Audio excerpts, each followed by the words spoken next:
अस्सलाम वालेकुम नाज़रीन। प्रोग्राम आज पाकिस्तान के साथ। कल जर्मनी में एक शादी में मैं शामिल हुआ। वहाँ पे कुछ सियासी बहस का आगाज़ हो गया। अब होता ये है कि जो लोग यूरोप में आ जाते हैं, मैंने कई दफ़ा आपको कहा है कि उनके माइंड भी तब्दील नहीं होते, वो भी अपने आप को चेंज नहीं कर पाते। वजह यही है कि आज तक हम गुलामी के दौर में चल रहे हैं और इनमें जो हालात मैंने देखे कि लोग अपने आप को बदलना नहीं चाहते। लोग चाहते नहीं कि हम अपने आप को तब्दील करें। यूरोप में रहने के बावजूद वो क्यों नहीं बदल सके। मेरा ख्याल है कि जब आप नस्ल दर नस्ल ग़ुलाम रहें तो बड़ा मुश्किल हो जाता है कि आप अपना माइंड सेटअप जो है वो चेंज कर सकें। थोड़ा सा बता देता हूँ बहस क्या हुई। मेरे से सवाल उन्होंने किया, जी आप किस की पार्टी से तल्लक रखते हैं। मैंने कहा जी हम तो किसी सियासी पार्टी से तल्लक नहीं रखते, मगर इमरान खान के हक़ में हमारे प्रोग्राम जाते हैं। आपके इल्म में है कि जो भी प्रोग्राम हम करते हैं, लोगों से राय लेते हैं, वो भी इमरान खान के हक़ में प्रोग्राम करते हैं। उन्होंने कहा जी इमरान खान की कोई 4 खूबियाँ बयान करे जो मुल्क के लिए हों। मैंने कहा मुझे तो कोई नहीं अभी तक नज़र आई 4 खूबियाँ। अब मैं नवाज शरीफ की बताता हूँ। जब मैंने उनको कहा कि जो पाकिस्तान का मसला है सबसे बड़ा, वो है पाकिस्तान में कवानीन का जो एहतराम नहीं किया जाता, लोगों को जो अदालतों से इंसाफ नहीं मिलता। वो कहने लगे जी इंसाफ तो कहीं भी नहीं मिलता। हर सवाल का जवाब ये था कि जैसे मैंने उनको कहा कि देखिए पाकिस्तान की जो हालत है वो ये है कि किसी मुल्क की करेंसी इतनी जल्दी डाउन नहीं होती जिस तरह पाकिस्तान की हुई है। रातों रात 100 रुपये का फ़र्क पड़ जाता है, कभी 50 का पड़ जाता है। तो उनकी माइंड ये जिन है ये है कि ये तो बड़ा अच्छा हुआ हम जब यूरोप भेजते हैं तो वो पैसे ज़्यादा मिलते हैं। मैं हैरान था उनकी बातें सुनकर। मैं गोल मोल उनको जवाब देता रहा, मैं चेक करता रहा कि ये लोग जो यहाँ पे 12-12 14-14 साल से यूरोप में रह रहे हैं, इनको कोई फ़र्क पड़ा या नहीं पड़ा। एक दोस्त कहने लगे वहाँ बैठे हुए कि नहीं इमरान खान ने लोगों को बता दिया कि शऊर आ गया। लेकिन जब मैं वो जवानों को देखा तो मेरे ज़हन में आया कि अगर शऊर आया होता तो इनको भी आया होता, कोई ना कोई फ़र्क पड़ा होता। तो अगर आप देखें पाकिस्तान में इलेक्शन होते हैं, मैंने कल भी बताया था शायद के परसों, अगर 90,000 वोट इमरान खान को पड़ते हैं तो कोई 50-60 हज़ार उसके ख़िलाफ़ भी पड़ते हैं। यहाँ से आप अंदाज़ा लगा लें कि लोगों को शऊर नहीं आया। अच्छा, फिर एक साहब बोले कि जर्मन में रहते हुए जर्मनी के बारे में भी ऐसे उनके अल्फाज थे कि यहाँ कौन से मसाइल नहीं हैं, यहाँ पे कौन सी प्रॉब्लम नहीं है। फिर मैंने उनको कहा कि आप क्यों यहाँ पे आए आप लोग, अगर आप को कोई मसला नहीं था। आप कहते हैं पाकिस्तान बड़ा ज़बरदस्त मुल्क है और हम बड़े अच्छे तरीके से तरक्की भी कर रहे हैं। बकौल उनके ज़हन में यही था कि बड़ा हमारा सिस्टम चल रहा है, तो आप क्यों आए। उनके पास जवाब नहीं था। अगर देखें एक चीज़ है सोचने वाली कि आप कहते हैं अच्छा फिर जी नवाज शरीफ, मैंने कहा 4 साल से वहाँ बैठा वो तो बीमार है। आप अंदाज़ा लगाएं कि इन लोगों की जो आज भी लकीर के फ़कीर हैं, ये नहीं होता कि आप किसी मुल्क को तब्दील कर लें। मैंने उन्हें कहा कितनी देर हुई यहाँ पे, वो जो अरसा बताया कोई 10-12 साल का। मैंने कहा अभी टाइम लगेगा, आप पॉलिश होंगे, अभी वक्त लगेगा।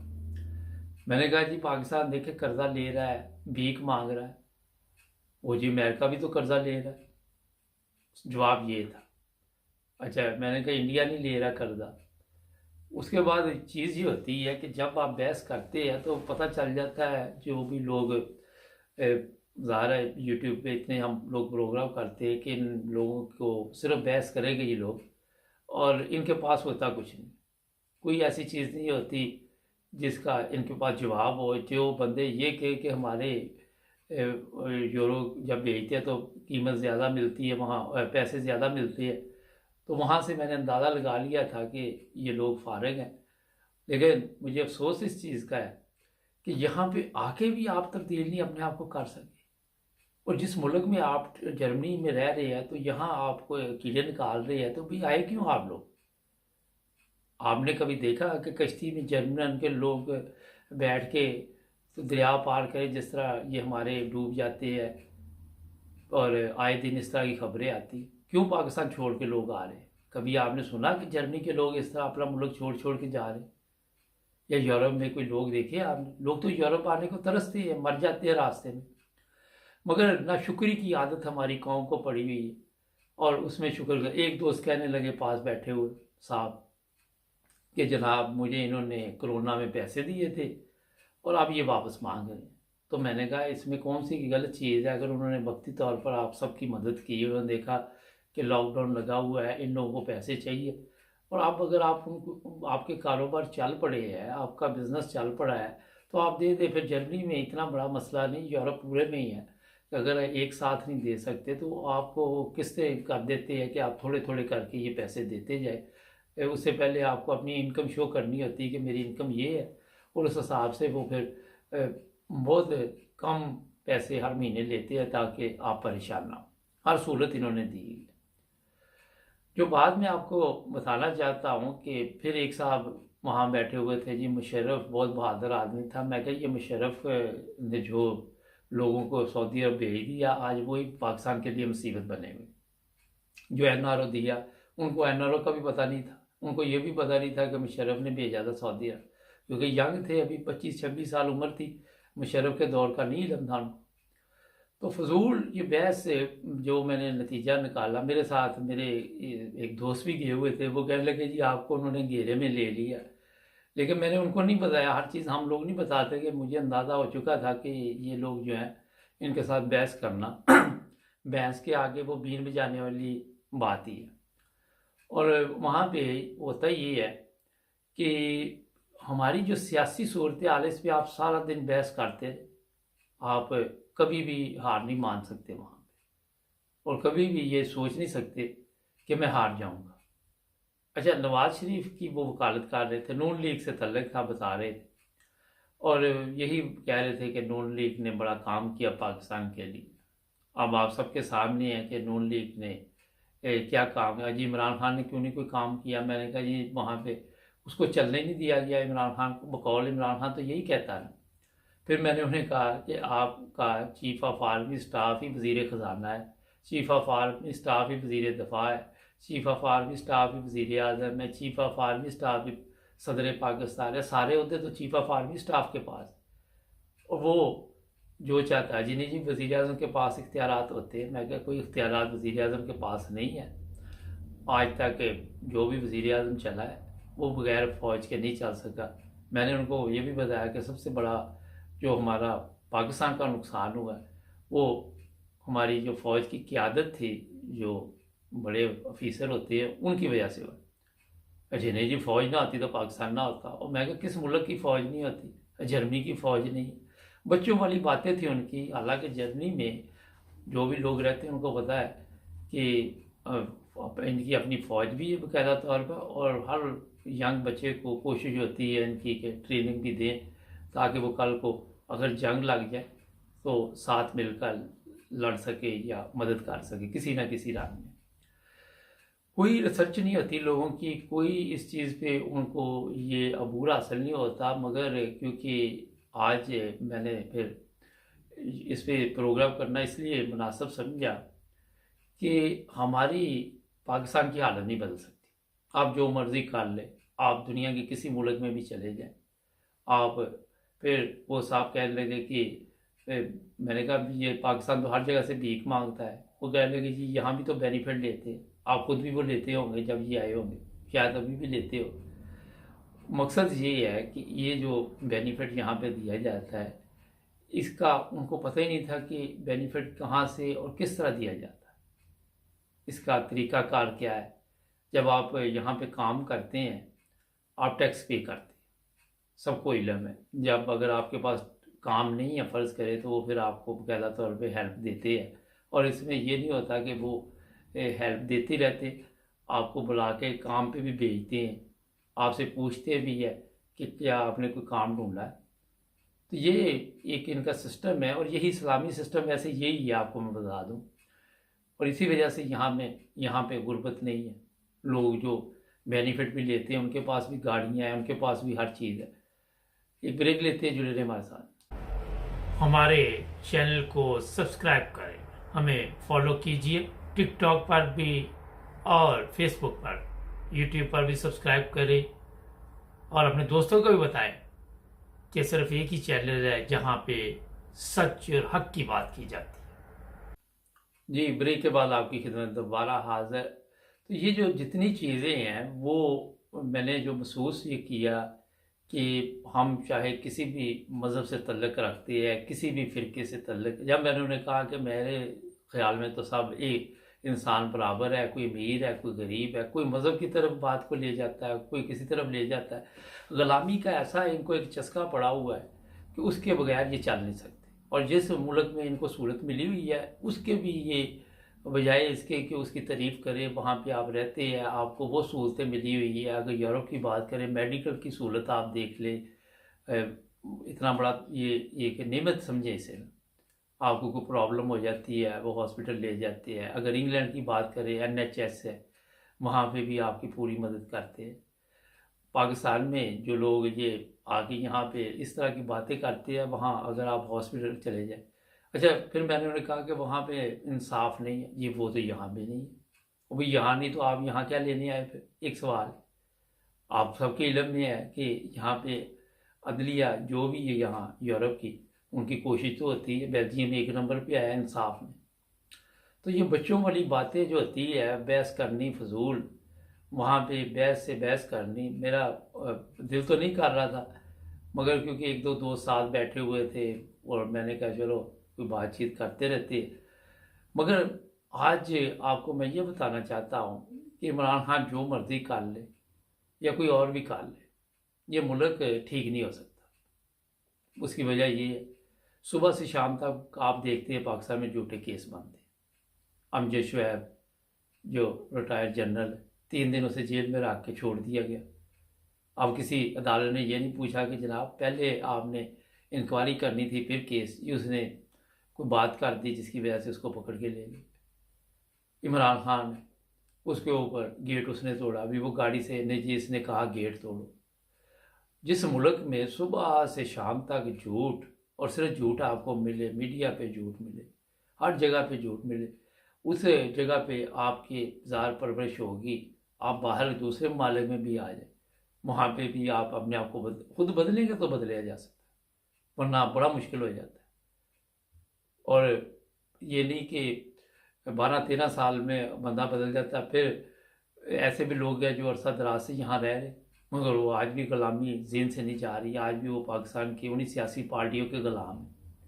यहाँ के हालात देखने के बावजूद भी वो अपने आप को नहीं बदल सकते। फिर मैं उनको कहा, पिछले दिन आपने एक प्रोग्राम किया इस तरह, वो भी इसी तरह ग़ुलामी पे था, तो मुझे डिलीट करना पड़ा, लोगों ने बुरा मनाया। अजी आपने क्यों डिलीट किया? वो भी हमने ये चैनल बनाया हुआ है अमन के लिए, अपने सुकून के लिए, लोगों को तकलीफ़ देने के लिए नहीं, लोगों के फ़ायदे के लिए बनाया हुआ है, सच के लिए बनाया हुआ है। हमने कोई फितना फसाद के लिए तो नहीं बनाया। और ये फितना फसाद फैलाने के लिए यही वजह है कि पाकिस्तान में कोई मौका नहीं जाने देते। कोई एक मौका ऐसा नहीं होता। अभी मुझे खबर मिली कि 2 ग्रुपों में लड़ाई होगी, ज़मीन, थोड़ी सी ज़मीन है, 2 बंदे मार दिए। ये देखें, अब ये जर्मनी में तो नहीं ऐसे होता, यूरोप में तो नहीं ऐसे होता। अदालती सिस्टम है, हर एक के पास राइट है, हर एक को पता है मेरी रजिस्ट्री किस मकान की है क्या है। तो ये जहालत जो है, इससे निकलना इतना आसान नहीं है। लोगों पे बैठते हम ज़रूर हैं ये देखने के लिए कि इनके पास कितना इल्म है, कितना इनको समझ है, कितना शऊर है। लेकिन मेरा ख्याल है कि जो हमारे ज़्यादा देहात के लोग हैं, गांव के लोग हैं, वो सियासत के लिए मेरा ख्याल है कि अपने अंदर तब्दीली भी नहीं लाते, कि वो इसी तरह चलते। फिर एक कहने लगे मुशर्रफ ने जी फलां फ़िरके के लोगों को वोट उन्होंने डाला था, जब पता किया वो भी गलत था। किसी के पास कोई इन्फॉर्मेशन नहीं होती, सिर्फ यही कि जिस तरह बड़ों ने अरसा दराज से, उस दिन आपने देखा होगा एक पता नहीं शायद सरगुदा या कहीं पे था, उसने कहा जी इमरान खान नवाज शरीफ चोर है। कहता मुझे पता चोर है। कहता वो लूट के खा गया मुल्क को। कहता जी, कहता तो वोट किसको देंगे? कहता उसी को देंगे इमरान वो नवाज शरीफ कुत्ता भी खिलाड़ दे तो हम उसको वोट दें। जिस कौम की ये हालत हो चुकी हो। फिर मैंने उन्हें कल कहा कि ये रसीदें नहीं दी आज तक इन्होंने, ये प्रॉपर्टी बनाई है सब। अजी मैं भी तो मकान बना सकता। उनको पता ही नहीं कि लंदन के किस एरिए में उन्होंने घर लिए हुए हैं, क्या कीमत है उनकी। कोई मालूमात नहीं। अजी मैं तो सीख रहा हूँ। मेरा काफ़ी उसने टाइम ज़ाया किया, लेकिन उससे मैंने भी बड़ा कोई सीखा कि आइंदा कहीं पे जाओ तो जहाँ पे बेहतर है कि देखो कुछ समझदार लोग बैठे हो तो वहाँ अपना टाइम थोड़ा बहुत आप बैठ के कुछ सीख सकती है, मगर किसी जाहल अगर कंपनी में बैठ जाते हैं तो आपका टाइम ज़ाया हो जाता है। ये चीज़ें मैंने चंद इसलिए बताई कि हमें अपने आप को तब्दील करना चाहिए। अगर आप किसी यूरोप के मुल्क में आ गए हैं, आपकी खुशकिस्मती है और आप पर अल्लाह ताला का फजल हुआ है, तो बजाय इसके कि उस मुल्क में आप आके कीड़े निकालने शुरू कर दें, वहाँ के अपना हर चीज़ का उस बंदे के पास से उल्ट जवाब था। अब अमेरिका का और पाकिस्तान का क्या मुकाबला, मुझे बताइए। पाकिस्तान को कर्जा लेने के लिए IMF के पास से किस तरह उसने इनको वो नाक की लकीरें जो है निकलवाई हैं, तो अभी तक कर्जा नहीं मिला। अमेरिका बहादुर के पास सारे बैंक पड़े हुए हैं, वो जो मर्जी करे। आप हम पाकिस्तान को अमेरिका के साथ तो नहीं मिला सकते ना, वो कर्जे के साथ चले वो ना चले। जब मैंने उन साहब को कहा कि इंडिया पे कर्जा नहीं, वो इंडिया में और बड़े मसाइल हैं। अब इंडिया की बात कर ले तो आप सबके सामने, कल ही मैं देख रहा था टिकटॉक पे, वो कहता है ये मेड इन इंडिया है। जो इंग्लैंड का महंगा तरीन स्टोर है वहाँ मेड इन इंडिया के कपड़े पड़े हुए, फिर वो मेड इन बांग्लादेश दिखा रहा है। कहता मुझे शर्म आ रही है, पाकिस्तान का नाम ही नहीं यहाँ। इतनी आप लोगों की इज्जत है, इतना आप लोगों ने मुल्क का नाम रोशन किया हुआ है कि आपके साथ कोई तिजारत नहीं करना चाह रहा, आपसे कोई बिजनेस नहीं करना चाह रहा, कोई लेन देन नहीं करना चाह रहा। आप इसका खुद अंदाज़ा लगा लें। मुल्क पाकिस्तान छोड़ छोड़ के लोग वहाँ से क्यों आ रहे, इतनी अगर वहाँ अच्छी ज़िंदगी है तो मेरा ख्याल है वहीं आप रहें। फिर वहाँ से तो आप सारा दिन देखते रहते कौन सा एजेंट मिले और हम यहाँ से भाग जाएं। ये हालात हमारी कौम के हैं। और इसमें जब मैंने कहा कि पाकिस्तान का सबसे बड़ा मसला ही तालीम है, इल्म ही नहीं लोगों के पास, और वो तो अमेरिका में भी नहीं है। मतलब जहालत का ये म्यार है कि हर चीज़ का हमारे पास उल्ट जवाब। अमेरिका को अब पाकिस्तान के साथ अब तलीम के मैदान में मिला रहे हैं। अपने जाके ज़रा लोगों को पूछे वहाँ पे, उनको ये नहीं पता कायद आज़म कौन था, उनको ये नहीं पता कि अल्लामा इकबाल कौन था। ये चीज़ें उनको पता ही नहीं बेशुमार लोगों को। अगले दिन वो टैक्सी वाले से पूछ रहा था, फलां यूरोप के मुल्क का नाम लेता था, मैं जाना है, वो कहता सीधे चले जाओ, इधर चले जाओ, उधर चले। जहालत के ये आलम है कि किसी को कोई इल्म नहीं है, तलीम नहीं है। ये नहीं कि ये तलीम नहीं है कि दुनिया की तलीम नहीं, दीन की भी तलीम नहीं है। किसी को ये नहीं पता कि ईद की कितनी रकातें होती है, जुमे की कितनी होती है, बेशुमार दुनिया वहाँ पे ऐसे। तो ये जो लोग यहाँ दूसरे ममालिक में आए हुए हैं, मेरा ख्याल है कि यहाँ रह के भी उन्हें सीखना चाहिए और समझना चाहिए और हमेशा सच का साथ देना चाहिए। झूठ और फरेब और इस तरह की जो बातें हैं वो नहीं करनी चाहिए। अगर आपको पता है कि इस ममालिक में आपको सहूलत है तो आप अगर नहीं इसकी भी मतलब तारीफ़ नहीं कर रहे तो मेरा ख्याल आप यहाँ पे जहाँ मर्ज़ी चले जाए, आपको मजहबी आज़ादी है। एक सवाल है, जो मर्ज़ी आप नमाज पढ़ें, कुरान पढ़ें, अजान दें, जो मर्ज़ी करें, आपके ऊपर किसी ने झूठा मुकदमा तो नहीं बना देना मजहबी। ये भी एक इसमें सवाल आता है। पाकिस्तान में कितने लोग रोज़ाना जिन पे झूठे मुकदमा बनते, ये बेशुमार चीज़ें। इस पर अब कितना लंबा भी मैं प्रोग्राम करूँ, मेरा ख्याल है टाइम बहुत ज़्यादा चाहिए। अदालतों में आप यहाँ पे जाते हैं, जज भी साइकिल पे आ जाती है, मेरे सामने ऐसे हुआ है, उनको कोई डर नहीं खौफ नहीं। हमारे क्या हो रहा है वहाँ, सियासत देख ले। आपने देखे कभी यहाँ पे बड़े बड़े जलसे जुलूस जानों वाले के निकले, जो फलां आ रहा भागो दौड़ो, लोग अपना वक्त ज़ाया नहीं करते। कोई देखा आपने कि किसी को प्रोटोकॉल मिनिस्टर को मिली हो, कोई 100 गाड़ी पहले गुजरती हो फिर वो आ रहा हो। आप सोच भी नहीं सकते कितनी सादगी के साथ यहाँ सिस्टम को चलाया जाता। तो अपने अंदर तब्दीली लाएं जो भी इस तरह के लोग हैं, और मेरा ख्याल है कि कोशिश करने से हालात बदलती है। अगर नहीं करेंगे तो इस जहालत से बाहर नहीं निकल सकते। ना ही हमारे प्रोग्राम को सब्सक्राइब करें, जुड़े रहे हमारे साथ। मिलेंगे नए प्रोग्राम में। अल्लाह हाफ़िज़।